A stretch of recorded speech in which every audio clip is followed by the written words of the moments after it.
வணக்கம் உறவுகளே. இன்னைக்கு ஒரு முக்கிய பதிவு. ஒரு கண் இல்லாதவனுக்கு வாழ்க்கை ஃபுல்லாக அவனுக்கு கண்ணே தெரியல, ரொம்ப வருஷமாக தெரியல. திடீர்னு பார்த்தீங்கன்னா அவன் கடவுள்கிட்ட போயிட்டு ஒரு வரம் கேட்குறான். கடவுள் ஒரே ஒரு வரம் கேளுன்னு சொல்கிறாங்க. உடனே எனக்கு கண் பார்வை கொடுங்கன்னு சொல்கிறாங்க. உடனே கடவுளும் அவனுக்கு கண் பார்வை கொடுத்துட்றாரு. ஆனால் அவன் கண்ணை திறந்து உலகத்தை முதல்ல பார்த்த உடனே அவனுக்கு ரொம்ப சந்தோஷமாயிடுச்சு.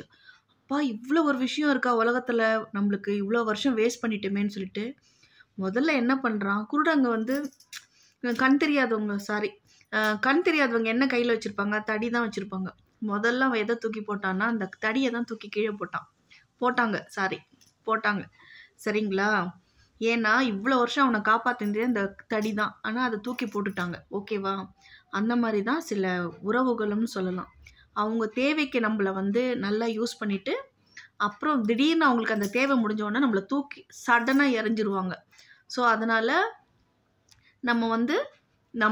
நம்ம உஷாராக எப்பவுமே பார்த்துக்கணும். அவ்வளோதான். இதுதான் கருத்து. பிடிச்சிருந்தா லைக் பண்ணுங்கள்.